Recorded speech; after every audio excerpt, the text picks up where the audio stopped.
Gracias por estar del otro lado, gracias por conectarse con nosotros. Gracias a los que se sumaron en los últimos minutos a charlar en esta nueva charla del ciclo Continuamos Juntos. Ya lo veo conectado a Javier Iguacel, nuestro invitado del día de hoy. Ahí le estoy habilitando el micrófono para que pueda desmutearse, pero antes quiero agradecer a todos los que están del otro lado participando desde diferentes provincias de nuestro querido país y desde diferentes ciudades de la provincia de Buenos Aires. Javier Iguacel, muy pero muy buenas tardes, ¿cómo estás? ¿Qué tal, Andy? Buenas tardes a todos, ¿cómo están? Muy bien, por suerte, gracias por venir, como digo siempre, virtualmente hasta Pilar. Bueno, no, a ustedes por invitarme. Te cuento a vos, Javier, y a los más de 130 invitados que tenemos en el día de hoy, cómo es la dinámica de estas charlas para los que no la conocen. Cada uno de ustedes para participar de este Zoom se inscribió previamente y dejó las preguntas que les gustaría hacerles a Javier Iguacel. Obviamente hemos recibido más de 60 preguntas por una cuestión lógica de tiempo. Esta charla va a estar durando una hora y 10. Vamos a estar haciendo las que fueron más relevantes, o al menos las más repetidas, las que más inquietud genera en cada uno de ustedes. Espero que puedan escuchar en el día de hoy las respuestas a sus inquietudes, y si no, nos comprometemos a poder estar en contacto a través de las redes sociales del equipo Continuamos Juntos o de cada uno de los nexos que los invitaron al día de hoy a poder responder esas preguntas por privado. Javier, no sé si querés arrancar con algún mensaje o vamos directo a las preguntas, que hay algunas bastante interesantes. No, arranquemos con las preguntas, me parece que es mejor ir respondiendo todo, después vemos hasta dónde llegamos, cuántas hay. Así es, la primera pregunta la hizo Leandro Santoro de La Plata y te retrotrae unos años atrás porque te pregunta ¿qué hubieras cambiado de la gestión de Cambiemos en su momento a nivel nacional, del cual fuiste parte?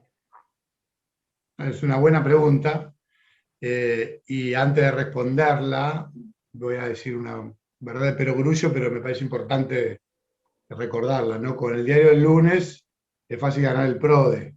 Es decir, hoy es fácil hacer ese análisis retrospectivo y decir en qué cosas tendríamos que haber hecho distintas.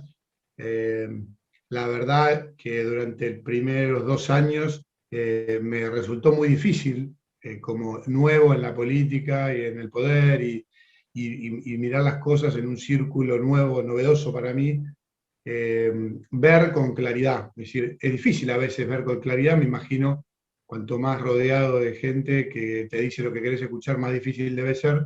Así que eso es algo que hay que pulir, entender y mejorar. Y yo mismo hago esa ya como corrección personal. Ya después empecé a verlo y traté de conversar al respecto. Y para resumir, creo que son 2 cosas claves que podríamos o deberíamos haber hecho distinto y mejor.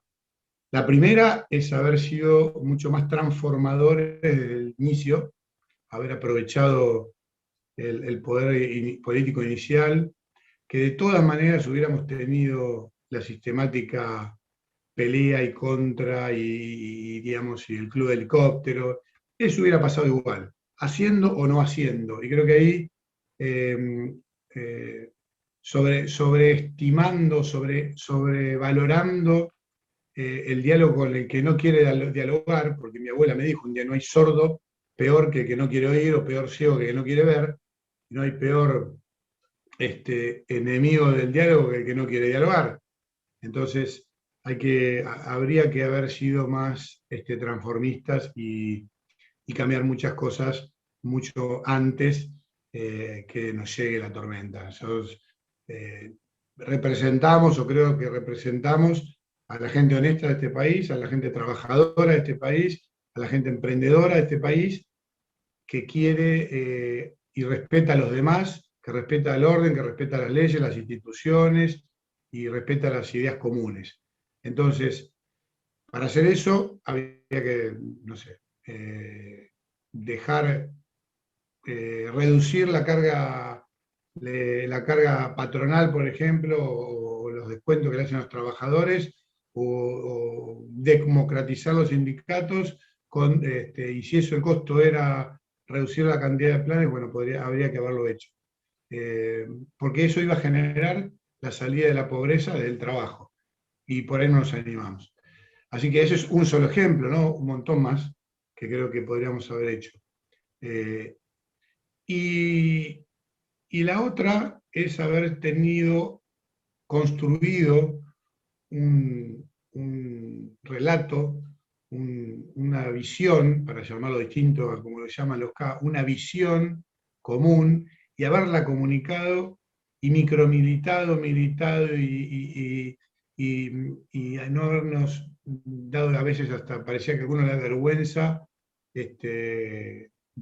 decir lo que creemos que es lo mejor para todos los argentinos, porque estamos convencidos que el trabajo es mejor que la dádiva, estamos convencidos que la honestidad es el único camino y cuando hay corrupción eso pudre todo y no funciona nada. Y eso tenemos que militarlo, que contarlo y tenemos que convencernos de que está bien.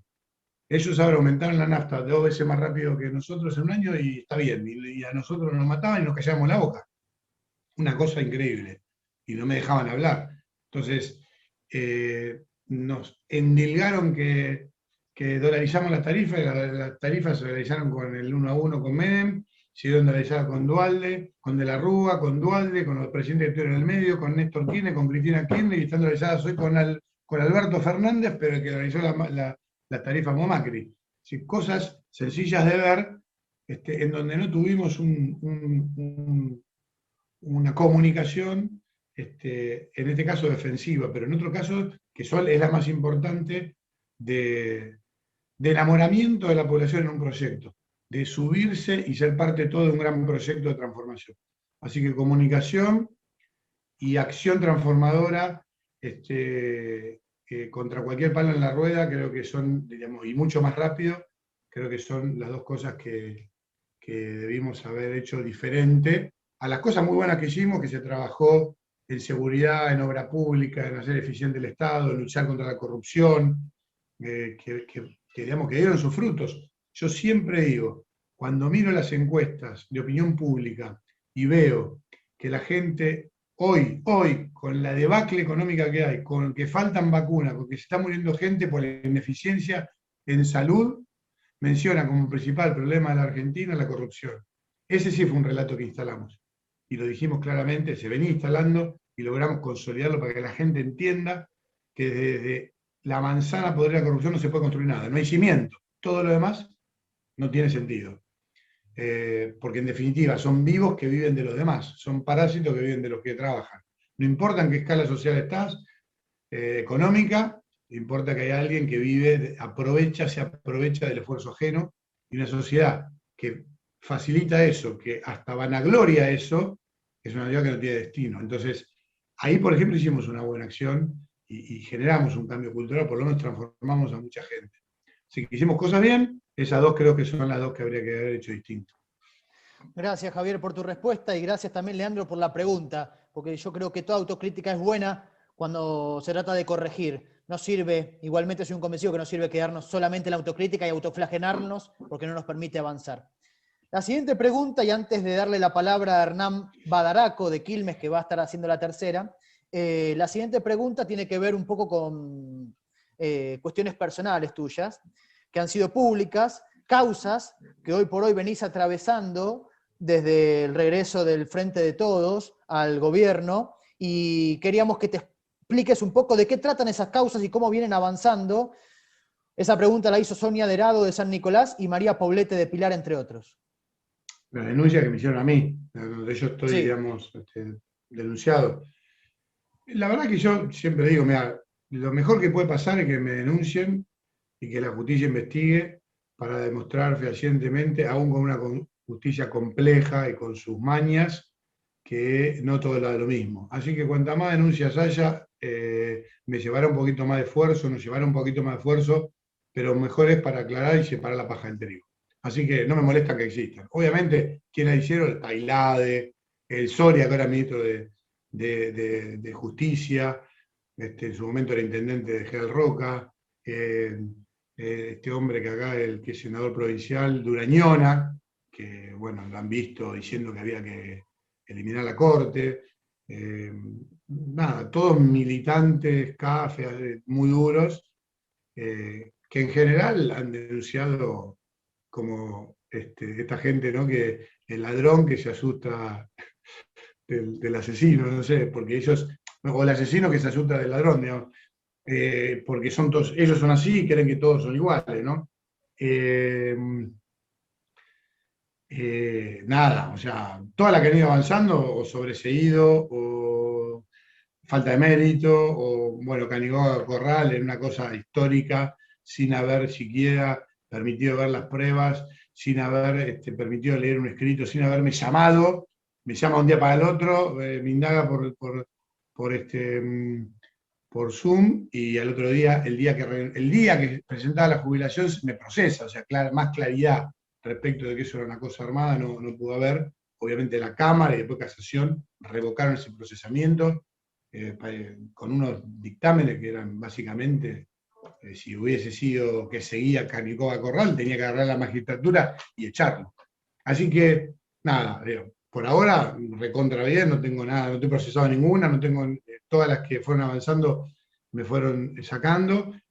Obviamente que hay que dedicarle tiempo, mostrarlo. Me acuerdo un día llegué, yo tenía ahí, tengo un departamento ahí cerquita, en el centro, en Montserrat, en San Telmo, y a una cuadra está el gimnasio del Sindicato de Trabajadores de los Porteros. Y como me queda cómodo, yo me había asociado ahí, iba a la pileta y a hacer gimnasia antes de ir a Vialidad a las 6 de la mañana, pues me iba tranquilo a la oficina. Y ya me he hecho amigo con todo el portero, el portero del lugar, digamos, el profe de educación física, tomaba mate un rato, iba a la pileta al gimnasio y pues me iba a la oficina. Buena onda, todo buena onda.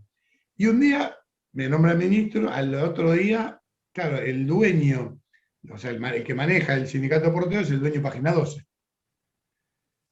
Entro y veo la tapa de Página 12, yo entero, completa, mi cara, Panama Papers. Y claro, la gente de ahí del gimnasio me miraba como diciendo, uy, este es un corrupto, qué sé yo. Nada, después sabían quién era, les conté un poco, y te hacen esas operaciones. Yo prendo C5 y estoy abonado. Obviamente, yo le anuncié a Cristóbal López cómo se quedó con, de ese momento, que no sé cuánta plata será ahora, debe ser miles de millones de pesos, 600 millones de pesos, sí, debe ser 100 millones de dólares, 1.500 millones, 15.000 millones de hoy, por quedarse con plata de los peajes en sus arcas, que se le cobraba y se la quedaba, cómo se haga una empresa. No tengo amigos, claramente. Cristina está sentado en la causa procesada de Vialidad por la denuncia que hicimos en su momento, y no por perseguir a Cristina, porque ni la mencioné. O sea, lo que hice fue, esa, como más de 20 causas que había, de cosas que encontramos irregulares, que eran barrabasadas, eran robo a mano armada, con toda la evidencia, las cámaras que filmaban la cara. Lo único que había que hacer es llevar la cámara al señor juez, acá está, este es el culpable. O sea, investigue, qué sé yo le doy todo. Llevamos todas las pruebas y eso avanzó durante el gobierno anterior y siguió avanzando con la misma fuerza y más en este gobierno. O sea que la justicia no tiene otra que ir avanzando porque las pruebas están más que claras. Y no fue la única causa, no sé, hay como 20 en todas las provincias, con empresas, con un montón de gente, así que no me asusta, para adelante que hace falta coraje, transformar la Argentina y devolver el poder a la gente, a todos los ciudadanos, y quitárselo a los parásitos y a las corporaciones, es una tarea que requiere, además de inteligencia, de comunicación, de acción política, de honestidad, de trabajo en equipo, de mucho coraje. Así que acá, si queremos hacer tortilla, hay que romper huevos. Y si no quedamos en casa, creo que los argentinos estamos listos para romper huevo y hacer tortilla.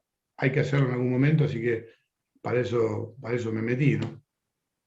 Tal cual, Javier, y me quedo con algo que dijiste en esta excelente respuesta. No somos todo lo mismo. Aunque nos quieran convencer o quieran enviar ese mensaje, no somos todo lo mismo. La siguiente pregunta no te la voy a estar haciendo yo, sino que le voy a estar habilitando el micrófono a Hernán Badaraco, de Quilmes. Fíjate, Hernán, que ya podés habilitar tu micrófono. Ahí estás. Muy buenas tardes, te escuchamos. Hola, ¿qué tal? Buenas noches a todos. Gracias, Andy, y a Carola por la invitación. Hola, Javier. Hola, ¿cómo estás? ¿Qué tal? A Javier no lo conozco de hoy, lo conozco no personalmente, de hace años que lo venimos siguiendo en los grupos de impuestos, de política, en los chats que tenemos de WhatsApp. Así que conozco bien la historia de Javier, porque realmente cuando empezó con Vialidad, en la parte de energía, antes venía de la parte de petróleo, Club Petróleo, YPF, o se conoce bien el tema, es un CEO con mayúscula. Javier, sabemos que el problema nuestro es educación, andamos mal; salud, andamos mal; economía, peor. Ahora, vos hiciste algo importante en Capital Sarmiento, lo estuve estudiando el tema, de que a pesar de que ser un distrito chico, no lo podemos comparar con Quilmes, que tiene 500.000 habitantes, La Matanza, que tiene 1.700.000, ni con Pilar, que tiene 300 y pico. Vos hiciste un ejercicio que quiero que lo cuentes acá, de bajar los impuestos, de esos impuestos que al aire, impuesto a la construcción, impuesto a que te lo cobran 3, 4 veces, porque te lo cobran cuando construís, después cuando haces la revaluación inmobiliaria, el ARBA, el municipal. Entonces, la presión impositiva nuestra es tan terrorífica que quiero que vos nos cuentes qué hiciste vos para bajar de 130 tasas o impuestos, como porque ahora las llaman tasas, impuestos, a 30 nada más. Eliminaste 100. Quiero que vos relates. Gracias, Adelante. Hernán, por tu pregunta. Mirá, les cuento, nosotros acá ya en 2 etapas eliminamos 110 tasas de las 130 que había. 130 tasas es una locura.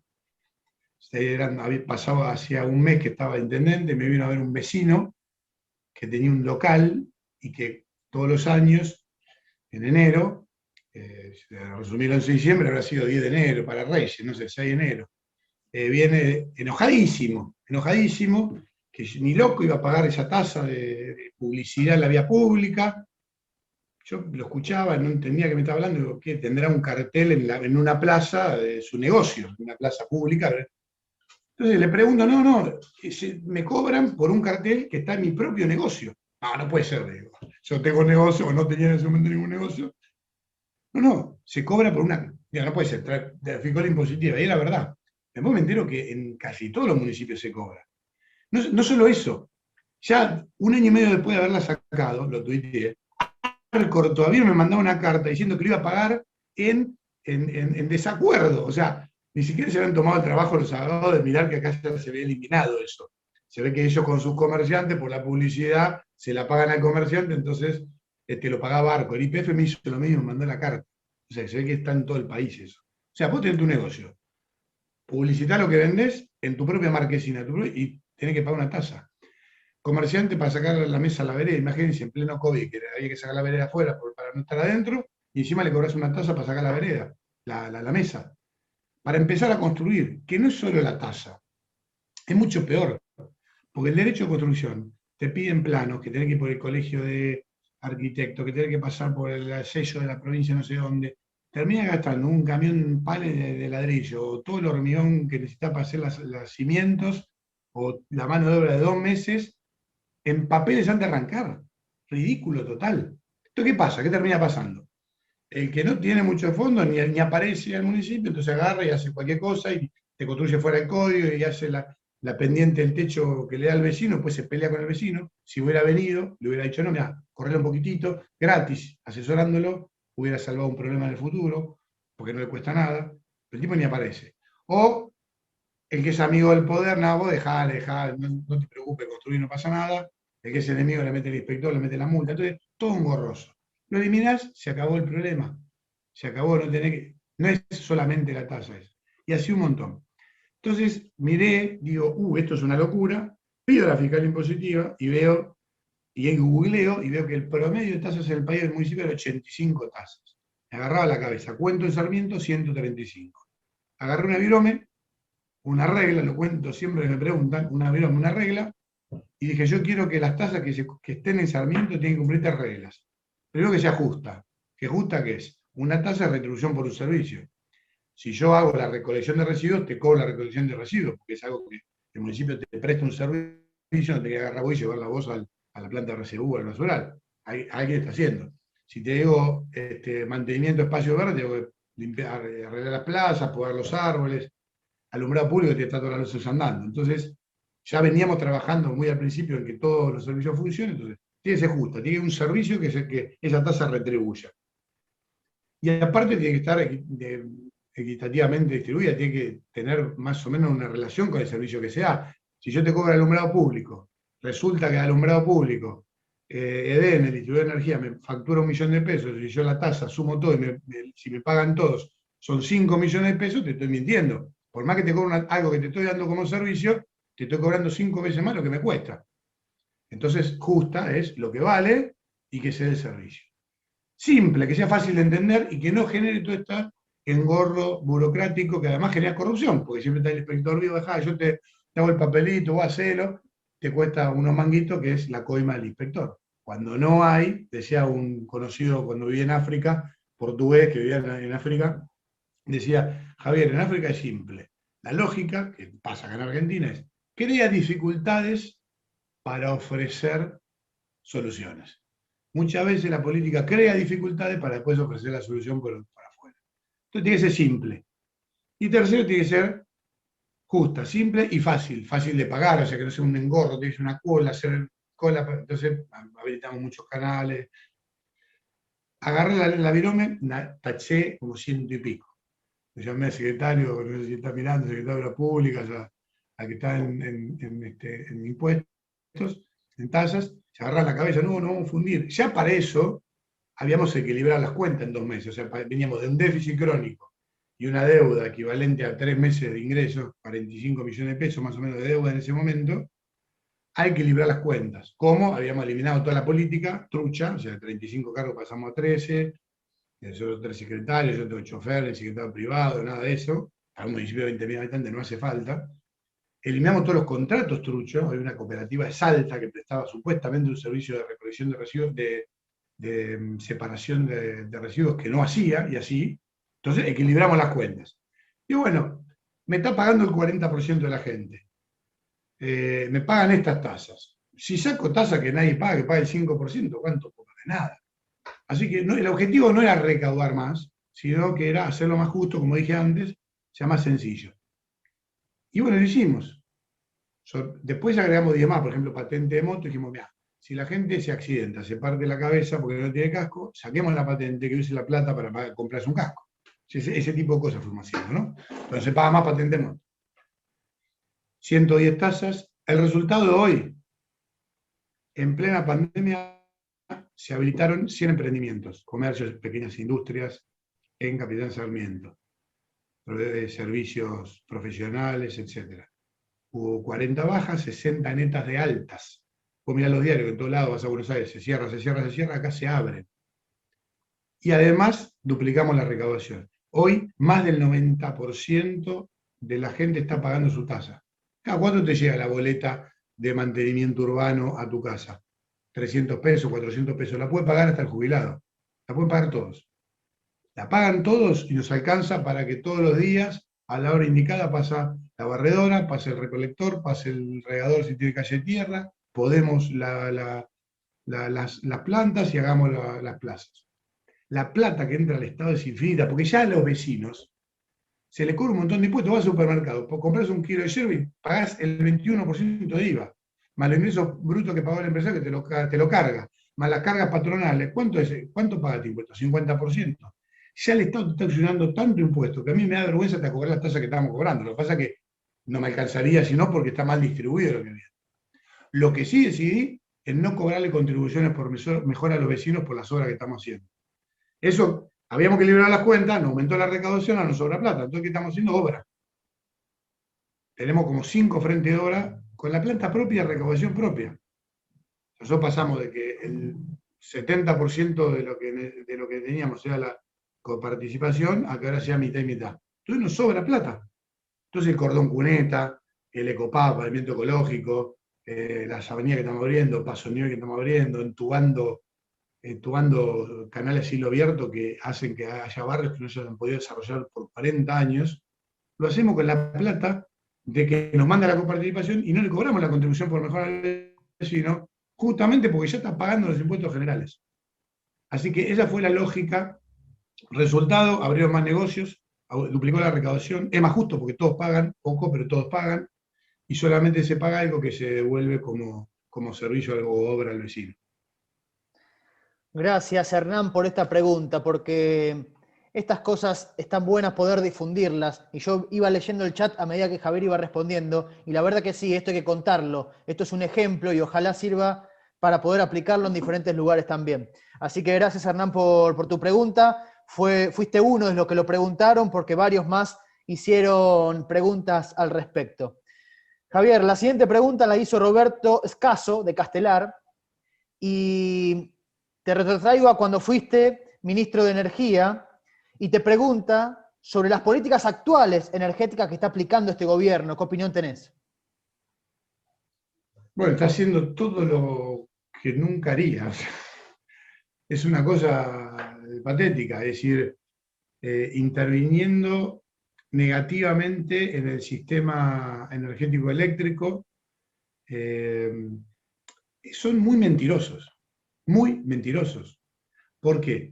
Porque dicen, no aumentan las tarifas, y es cierto que a la gente no le aumenta el precio, pero las tarifas, como siguen dolarizadas, sigue el costo de la energía dolarizado, porque el gas se paga en dólares, el petróleo se paga en dólares, el 75% de nuestra matriz energética es hidrocarburos, entre gas y petróleo, o gasoil, que encima, como se cayó la producción nacional, que nosotros logramos revertir, y fuimos el partido que le dimos soberanía energética a la Argentina. Y a mí me tocó abrir la válvula con Piñera de gas de exportación y darle una patada en el tujet al barco de la corrupción que Debido había traído en Bahía Blanca junto con Mauricio. Y dimos vuelta a una balanza energética de 13.000 millones de dólares en contra a salir positivos en 4 años. Eso, si se analiza a nivel mundial, no, hay pocos ejemplos. Ahora, los precios de la energía, los precios, siguen siendo altos o iguales o superiores a los que teníamos cuando nosotros dejamos el gobierno. Lo que pasa es que la diferencia entre lo que lo pagamos nosotros la paga el Estado. Pero las empresas están cobrando subsidios cada vez mayores del Estado.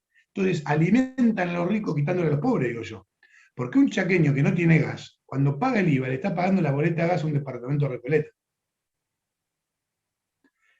¿Qué es lo que se puede hacer con inteligencia, que habíamos comenzado el camino cuando yo fui ministro? En bajar los precios. Que la energía valga menos. Cuando yo asumo, el gas valía 5 dólares y pico por millón de BTU, que es la unidad de medida, con la tendencia a llegar a 6. ¿Qué era el precio que había fijado Kicillof? Perdón, el gas no valía 4 o 5. La gente pagaba eso, el gas valía 6, el Estado seguía subsidiando 1 dólar y pico, 2. O sea, había una escalera donde lo que había decidido el ministro que me precedió fue, si el gas vale 6 y la gente está pagando 1, durante los 4 años de gobierno van a ir aumentando las tarifas, lo que paga la gente, el Estado cada vez paga menos para llegar a esos 6. Cuando yo entré dije, no, 6 la pindonga. ¿Por qué 6? Acá hay que competir. Entonces armamos un plan estratégico, fuimos al mercado electrónico, lo habilitamos por primera vez el mercado eléctrico de gas en la Argentina, mercado electrónico de energía eléctrica, y con las licitaciones abiertas y competitivas bajó a menos de 4 dólares. Yo dije, listo, voy a hacer Perón en la ventana de la Casa Rosada. Cambia de Aranguren y Iguacel y le baja la tarifa a la gente, ya estaba preparado. Pero devaluación del peso de 20 a 40. Chávez, Iguacel, hachazo, me aumentó la tarifa. No, el precio lo bajamos. Ahora, ¿hay margen para que siga bajando y mucho en Argentina? Sí, porque somos un país con muchísima energía. Podemos tener energía muy barata respecto del mundo, en la moneda real, en dólares, euros, lo que quieramos dar. Entonces, lo que hay que hacer es promover la exportación, promover la producción nacional, quitar los impuestos de las tarifas que paga la gente, tal que en lugar de pagar tanto impuesto, pague más el valor de la energía, y por el mismo valor de la boleta que hoy estás pagando, al eliminar impuestos, si esa plata va al sistema energético, se resuelve el problema. Entonces, más o menos haciendo lo que hice en algún momento de energía, más lo que ahora hice en el municipio, combinando esas dos cosas, podemos hacer que la gente pague un valor que puede pagar, que las empresas reciban lo que vale la energía, y que seamos una potencia energética exportando al mundo la misma cantidad de evaluación de dólar que exportamos en el agro. Yo siempre decía, cuando era ministro, que con la energía podemos tener la segunda turbina del avión. El agro es una turbina que tira, tracciona y genera ingresos y divisas, la energía puede ser la otra. Capaz que la minería podría ser la tercera, y adentro toda la industria del conocimiento que tenemos, habilidades, la tecnológica, la fintech, la salud, hay un montón de cosas, porque uno va a los países desarrollados, Canadá, el 80% de sus ingresos de exportación es de petróleo y minería. Australia, minería y gas. Estados Unidos, agro y minería. Se pesa un montón otras cosas, pero eso le da un potencial para países que tienen mucha superficie, tienen los recursos y tienen poca población en relación a esa superficie, enorme, y se potencian todas las demás. Así que lo que están haciendo hoy es patético, desde el momento que ponen a un presidente YPF que no tiene idea de nada, porque de nada, y a un ministro, a un secretario que tampoco nunca tocó un tubing de un pozo, ni prendió ni siquiera un generador onda de 2 HP, o sea, es gente incapaz, no me consta que sean deshonestos, pero mínimamente incapaz, con ideas de hace 70 años, en un desgobierno general es imposible que la política energética funcione. Gracias, Javier. Mujer de Mazanais, ahí lo estoy leyendo, eso es otro ejemplo. O sea, más claro que eso, echarle agua, pero no la podría dar esa hora. Tal cual. Te saco un poquito de gestión y te pongo un poco en política, que una de las preguntas más repetidas también fue la siguiente. ¿Quiénes crees vos que deberían ser los candidatos de Juntos por el Cambio este año? Y si estás de acuerdo en ampliar el espacio a otras fuerzas, como el peronismo republicano o los liberales. Yo creo que este año 2021 es clave para ponerle un freno al populismo en el Congreso y que todos los diputados que puedan ingresar, que defiendan los valores de la democracia y la república de las instituciones, son el objetivo primordial. Por lo tanto, cuanto más fuerzas haya que sumen a eso, y que los diputados después no se panquequeen y sepamos quiénes son y que no vayan después a votar la ley de kirchnerismo, mejor es. Creo que más que cantidad de fuerzas es quiénes van a estar en las listas para asegurar que después lo que dijeron que defendían, lo defiendan. Esa es la clave. Y que no haya, por negociados políticos, no, en el quinto lugar pongo a este porque entonces no. No sirve para nada, porque ganar la elección y después perderse en el Congreso. Esta elección es mucho más importante. A mí la verdad que me importa, y lo voy a decir con una guarangada, un pito la tapa del diario si ganaste o perdiste. Y le voy a decir por qué.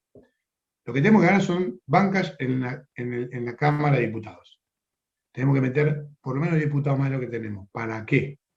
Para que ya no pueda haber mayoría simple de ellos. Al no haber mayoría simple, se acaban los decretos de necesidad de urgencia, se acaba, o sea, salvo que ya se vayan a la absoluta dictadura, que no pueden convertir, como hizo Maduro de a poquito, el agua que te la van levantando la temperatura, como hizo Cristina en su momento, haciendo una democradura, digamos, que tratan de simular una democracia, pero es verdaderamente una dictadura. Si vos lo bloqueás, no lo pueden hacer. Entonces, hay que bloquear. Para bloquear hay que ganar diputados. Y se pueden perder elecciones y ganar diputados. Y ustedes dirán, ¿por qué? Y porque el sistema proporcional de diputados es muy desparejo. Un diputado en la provincia de Buenos Aires son 250.000 votos. Con 250.000 votos en Catamarca metés 4 diputados. Entonces, hay que tener una estrategia inteligente, y en el Senado pasa lo mismo, de alianza de tal manera de lograr ese objetivo. ¿Quiénes encabecen la lista? La verdad que es una discusión que, digamos, no me preocupa, en la medida que sean personas con ganas de hacer esto, de ponerle límite, y no veo que haya una correlación entre quien sea hoy candidato y sea después candidato en el 2023. Son tareas completamente distintas. Una tarea legislativa, otra tarea ejecutiva, confundir eso, yo creo que esa gente la va a saber distinguir después. Así que a mí me encantaría, la verdad, que haya una PASO con 3 o 4 candidatos que representen distintas ideas, por ahí económicas, pero que claramente tengan defender la Constitución, la libertad, la democracia, las instituciones de la República. Todo asociamiento a eso no va a pasar. Consejo de la Magistratura, juez corrupto, que se metan ahí y voten en contra y saquen al juez corrupto. Eso es lo que necesitamos ahora. Coincido, Javier, gracias. A veces nos detenemos demasiado en el nombre, si es Juan o Pedro, pero lo importante es que tengan los valores que nos unen y que esa sea la columna vertebral. La siguiente pregunta no te la voy a hacer yo, sino que te la va a hacer Estela Maris Apiolaza, de Tierra del Fuego, a quien le acabo de habilitar el micrófono. Fíjate, Estela, de poder desmutearte para hacer la siguiente pregunta. Ahí estás. Buenas tardes, te escuchamos. Hola, mucho gusto. Un poco tomando tu palabra, la verdad que en este momento estoy sumamente angustiada por los comentarios, inclusive lo cotejé con uno de los diputados, que estarían a punto de conseguir los diputados que se venden para tener amplios poderes, lo que no sé si no pondría en peligro la votación. Y era exactamente esa mi pregunta. ¿Cómo crees que podemos hacer para evitar todas las trampas a las que tenemos que enfrentar? No solamente el voto cadena, sino ya un Parrilli, tienen a cargo el correo, porque como presidente de mesa, como fiscal, como activamente que he defendido cada voto y he llevado el cotejo de cada voto, veo cómo después aparecen otros números y nada podemos hacer. O sea, es una situación angustiante. ¿Cómo vamos a enfrentar ahora que nos tenemos todo en contra? ¿Cómo vamos a hacer? ¿Vos creés que podemos? Es una excelente pregunta y yo diría que hay algo que me preocupa más que el fraude, que es que se hagan las elecciones. Yo tengo la sensación de que van a evitar de hacerlas y que van a ir pateando la pelota y van a evitar hacer las elecciones. Entonces, si evitan hacer las elecciones, tenemos que movilizarnos y llenar las calles. No, el presidente no va a poder salir de su casa. No hay otra manera. En paz, pero tiene que haber una sociedad rebelada. Y tenemos que liderar esa rebelión. Si eso no sucede, y esperemos que no suceda, pero si sucede tenemos que estar preparados, tenemos que ser William Wallace y todos los corazón valientes de Escocia defendiendo su libertad. Entonces, y hay elecciones, y bueno, entonces habrá que ir a esa batalla de las elecciones, y no hay que ser inocentes, van a hacer todo el fraude que puedan. Todo hay que organizarse muy bien. Creo que tienen que haber clases no de teoría de fiscalización, sino de práctica de fiscalización. ¿Cómo meten la mula? Creo que tenemos que tener bien claro, y creo que tenemos que tener hasta un centro de cómputos paralelo. Y tenemos que diseñar un software, un sistema, cada uno con su teléfono celular, cada presidente fiscal de cada mesa debería poder cargar todo, tendría que haber un centro de cómputos. Tenemos que tener un centro de cómputos paralelo. Y si hacemos bien, si los fiscales no se dejan atropellar, porque muchas veces uno de los problemas que hay es que llega a último momento, estás cansado, y ahí es donde te corren, te cambian la hoja, te hacen firmar cualquier cosa, la gente, es el momento clave.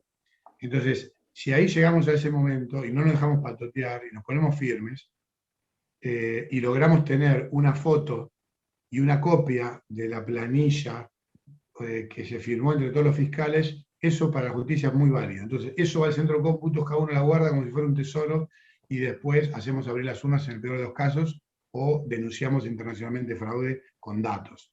Pero tenemos que tener una buena organización. Creo que yo ahí me voy a meter, a ayudar al equipo que decidan armar, por lo menos con mis ideas y estas cosas que les estoy contando, y con mi experiencia, porque yo perdí por 200 votos la primera elección, pero estoy seguro que no la perdí, me la chorearon, y aprendimos para la siguiente. Y bueno, y en la siguiente los apaleamos, digamos, pero capaz que con Fraude hubiéramos ganado igual, pero bueno, no podemos jugar, porque 5 puntos, 3 puntos, tenés que ganar muy bien para que no se noten. Y pueden ser los diputados que nos falten en el Congreso. Entonces, hay que prepararse bien. Yo creo que ahí vamos a tener que tener mucho coraje, y creo que tenemos una pequeña ventaja que nos puede ayudar, que es que gracias a ser de la seguridad y de devolverle el respeto y el orgullo a la fuerza de seguridad nos respetan también. Entonces, la gendarmería o la policía, no importa cada provincia, sabe y comparte nuestros valores en muchos de los casos, y entonces cuando estemos ahí en el aula hay que llamar al gendarme y que él ponga orden. Y los tenemos que usar, tenemos que apoyarnos en ellos. Porque creo que ahí no la van a dejar pasar, sobre todo en el conurbano. Pero bueno, en todos lados, ¿no? O sea, así que sí, y va a haber que ser una campaña masiva, y todo lo que ya estamos convencidos, convencer a la gente, no solo que voten, es que nos ayuden a fiscalizar, y que si esta la perdemos nos llevan puestos y nos convertimos en Venezuela, realmente porque es lo que quieren, o sea, todo el poder, concentrar todo el poder en 5 o 6 manos, tomar decisiones, y el resto que no importa un pito. Gracias, Estela, por la pregunta. Gracias, Javier. Coincido, primer paso, velar para que se vote, y si así no y si es, hay que salir y movilizarse, organizados, y en segunda instancia, si se vota, poder estar preparados.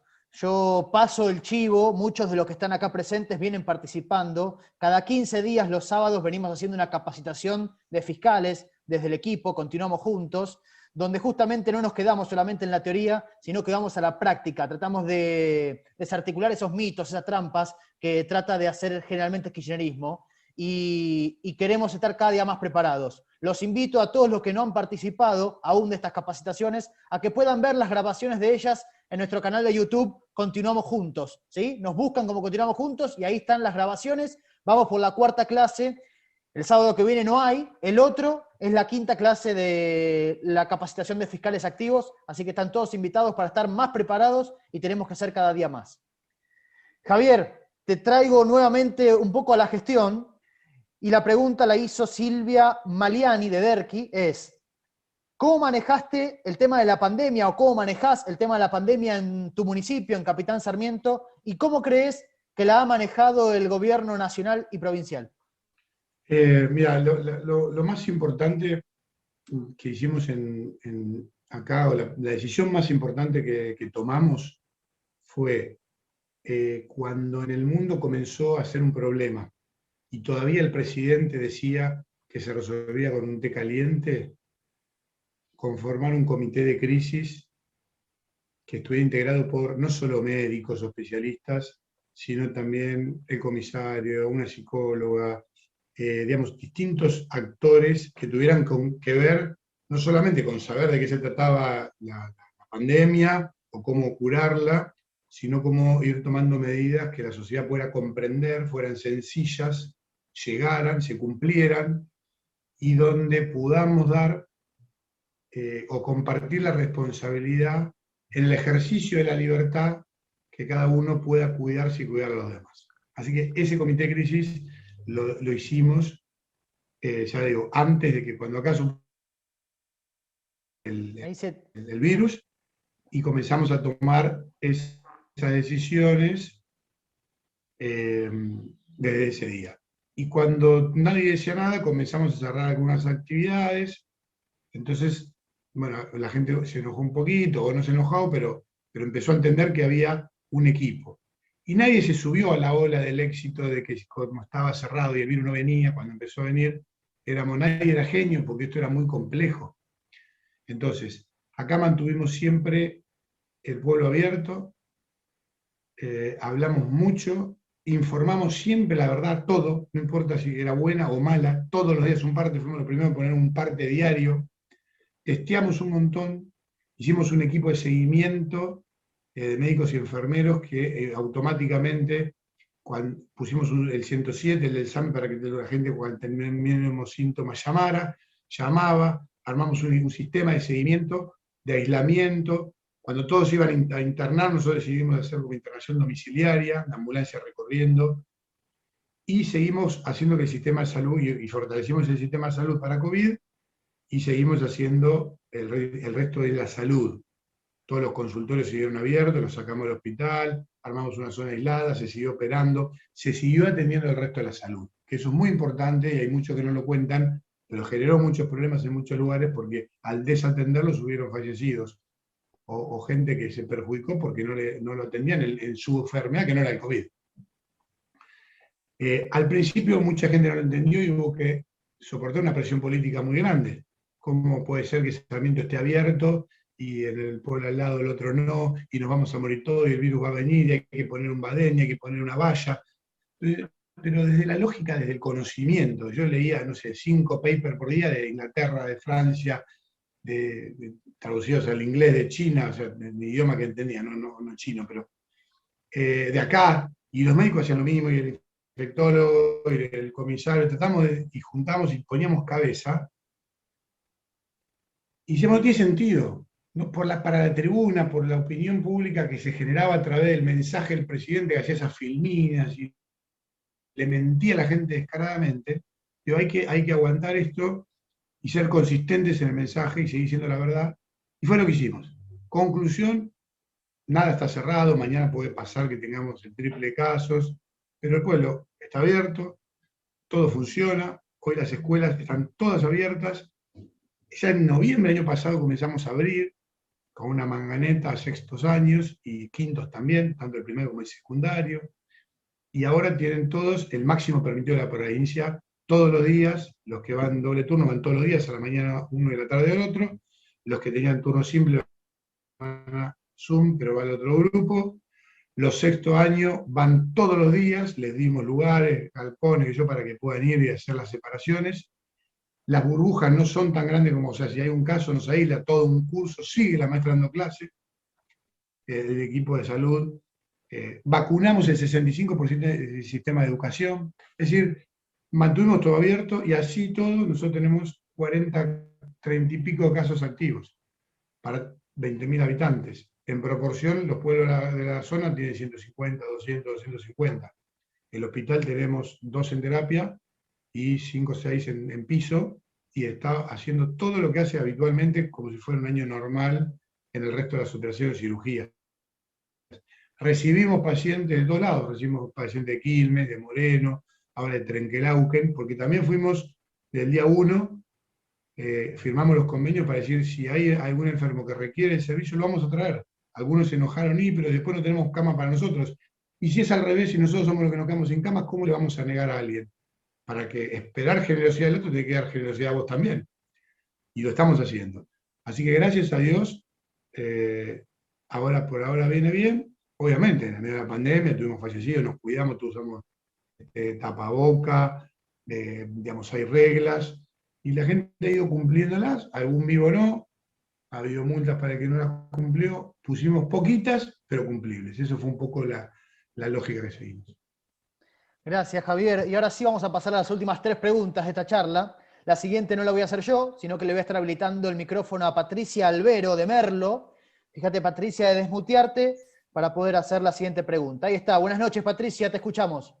Hola, buenas noches. ¿Qué tal, Javier? Bueno, mi pregunta es ¿cuál debería ser la estrategia de Juntos por el Cambio para poder llegar a aquellos que están decepcionados de la situación actual, a la que nos llevó el oficialismo, ¿verdad?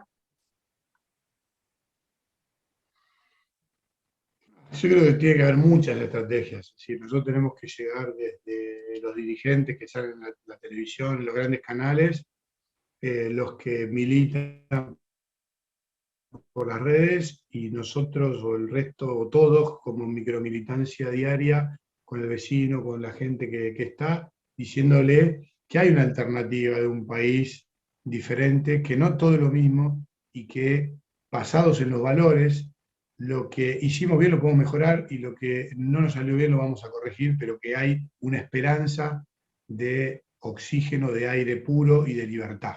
Creo que hay que insistir mucho en la libertad, sobre todo en los jóvenes, porque lo que más ha hecho este gobierno es cortado la libertad, y es su ambición, seguir cortándola. Entonces, desde eso, de la libertad, desde el respeto al otro, ¿a vos te gusta la libertad? Sí.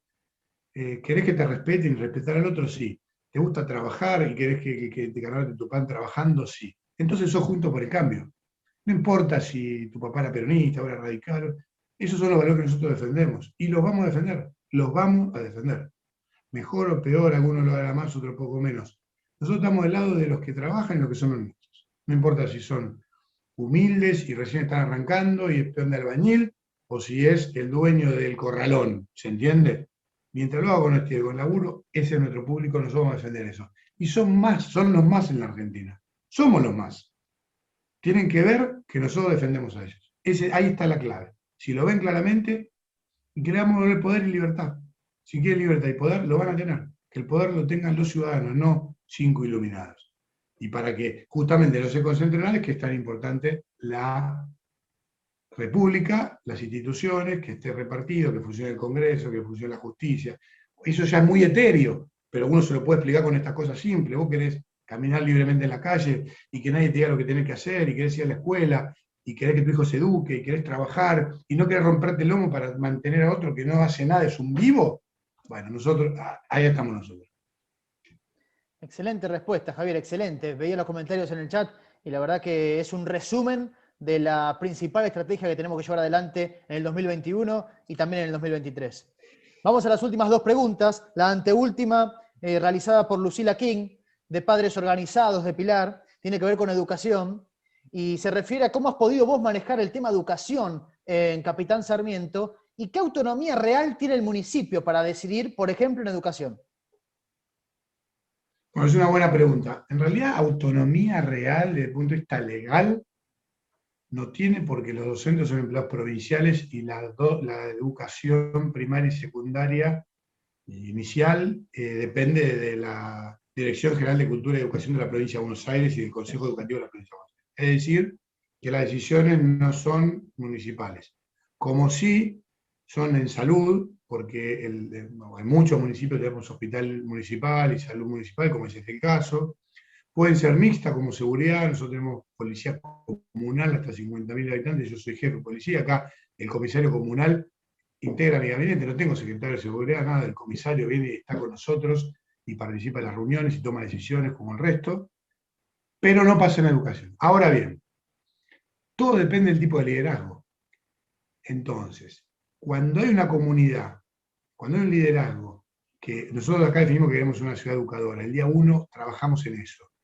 Sí tenemos mucha autonomía en la parte de edilicia, porque a través del fondo educativo y de los consejos escolares se le ha legado mucho de lo que es el mantenimiento edilicio y de aporte, digamos, de equipamiento, etcétera, al municipio o al consejo escolar. Entonces, en eso, si uno demuestra la voluntad y el intendente está con la educación y está con los directores y se junta con ellos y va a las escuelas y habla con los presidentes de centros de estudiantes y se dedica a que las escuelas estén en condiciones, y si necesita una directora algo o un director está presente, o una secretaria de una escuela, entonces empieza a haber un liderazgo indirecto donde ellos se van sumando a una idea y son ellos los que se resisten internamente a cerrar las escuelas, por ejemplo. Entonces, es lo que hice yo. Acá vengo trabajando hace 1 año y medio, me junto con todos los directores, con la inspectora. Cuando yo me acuerdo de una reunión de intendentes nuestro, de Foro por el Cambio, primera reunión después de las elecciones que habíamos perdido a nivel provincial y nacional, pero habíamos ganado 65 intendentes, hicimos una reunión en La Plata, y cada uno iba manifestando sus principales inquietudes y qué había que negociar con el gobierno provincial. Y yo levanté la mano y dije, yo lo que para mí es innegociable es quién van a poner de inspector distrital.